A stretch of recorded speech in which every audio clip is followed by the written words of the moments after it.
श्री स्वामी समर्थ. सर्व बंधू आणि भगिनींच्या आपल्या चॅनलमध्ये स्वागत आहे. आजचा दिवस तुम्हाला आनंदाचा, सुख समृद्धीचा आणि भरभराटीचा जावो हीच स्वामी चरणी प्रार्थना.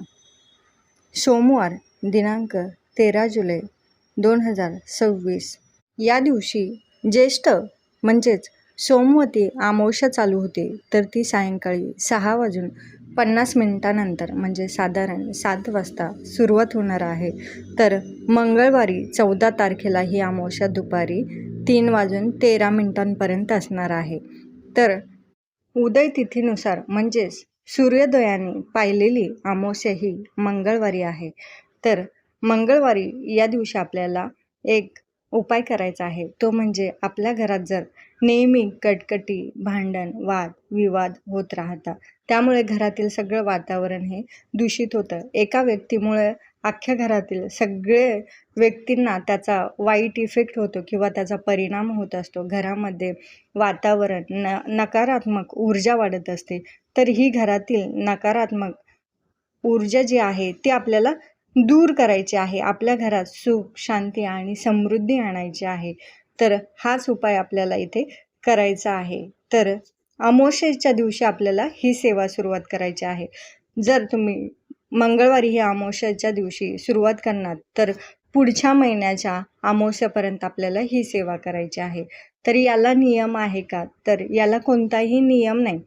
फक्त आपल्या घरामध्ये कोणतीही सेवा जर करत असाल तर आपण नॉनव्हेज हा प्रकार खात नाही, तर शक्यतो नॉनव्हेज आपण वर्ज्य करायचं आहे. तर स्त्री जर असेल तर 4 दिवस सोडून 5व्या दिवशी आपण ही सेवा कंटिन्यू करू शकता. आता सर्वात महत्त्वाचं, महिनाभर आपल्याला ही सेवा करायची आहे. अचानक एमर्जन्सी आपल्याला जर एखाद्या ठिकाणी गावाला जायचं असेल किंवा आपल्याकडून सेवा जर घडली नाही, तर काहीही होत नाही. आपण त्याच्यानंतर दुसऱ्या दिवशी, तिसऱ्या दिवशी ती सेवा ही कंटिन्यू करायची आहे. फक्त आपल्याला ह्या अमावस्येपासून तर पुढच्या अमावस्येपर्यंत ही सेवा आपल्याला करायची आहे. तर सेवेसाठी आपल्याला लागणार काय? तर फक्त आपल्याला एक नारळ लागणार आहे आणि कापूर लागणार आहे. तर कापूर कोणता वापरावा? तर शक्यतो भीमसेन कापूर हा वापरला तर अतिउत्तम.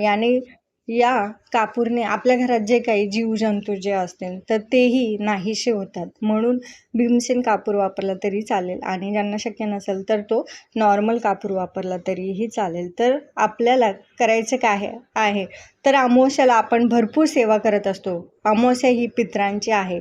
आजच्या दिवशी पितृस्तोत्राचं, देवपूजेच्या अगोदर पितृस्तोत्राचं पठण केलं जातं आणि त्यानंतर मग आपली देवपूजा केली जाते. म्हणजे देवांच्या अगोदरही आपल्या पितरांना स्थान आहे, आपल्या आईवडिलांना स्थान आहे.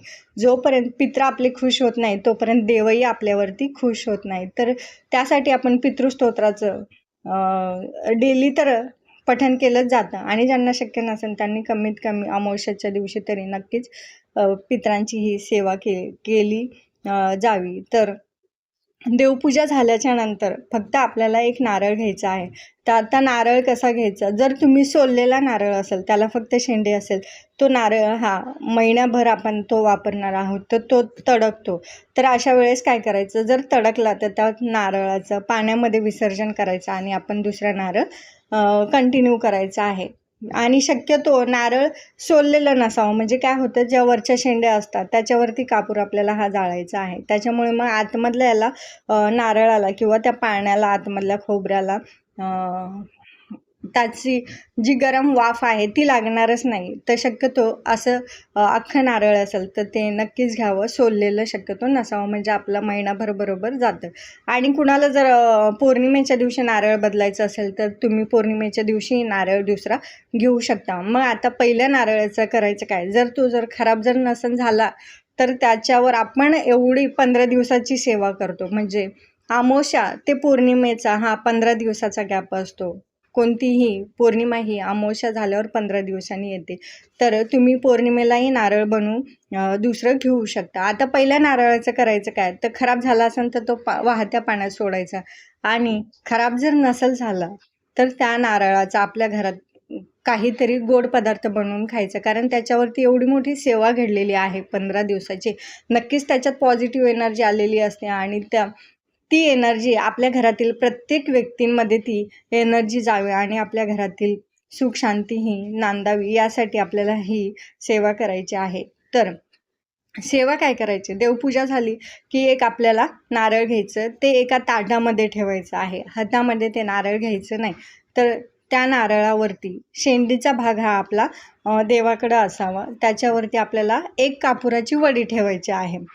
तर त्याला प्रज्वलित केल्याच्या नंतर आपण साधारण 11 माळी ज्यांना शक्य होईल त्यांनी 11 माळी श्री स्वामी समर्थ नामाचा जप करायचा आहे, किंवा ज्यांना शक्य होईल त्यांनी त्यानुसार जप करायचा. आता पहिली एक ओढी टाकली, त्याच्यानंतर ती शांत होईपर्यंत म्हणजे विजता कामा नये, दुसरी लगेच आपल्याला तिथे दुसरी वडी लावायची. त्यानंतर मग लगेच तिसरी, चौथी, 5वी, 6वी, 7वी अशा रोज आपल्याला 7 वड्या प्रज्वलित करायच्या आहे.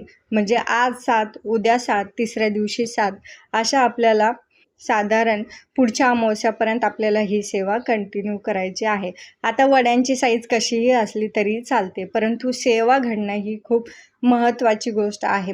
तर ही सेवा आपल्याला सगळ्यांना अमावस्येच्या दिवशीपासूनच सुरुवात करायची आहे आणि ती दुसऱ्या अमावस्येपर्यंत आपल्याला ही सेवा करायची आहे. आता आपल्या घरात समजा आपण ही सेवा केली आणि दुसऱ्या कुणाकडून समजा 4 दिवसात आपल्याला करून घ्यायची असेल, तर आपल्या घरातील एखाद्या व्यक्तीकडून ही सेवा आपण नक्कीच करून घेऊ शकतो. यामुळे आपल्या घरात नक्की जे काही कटकटी किंवा नकारात्मक ऊर्जा असेल ना, तर ती पूर्णपणे दूर होते आणि खूप साधा सिंपल उपाय आहे. याच्यामध्ये काहीही खर्च नाही आणि घरात बसून करायचं आहे.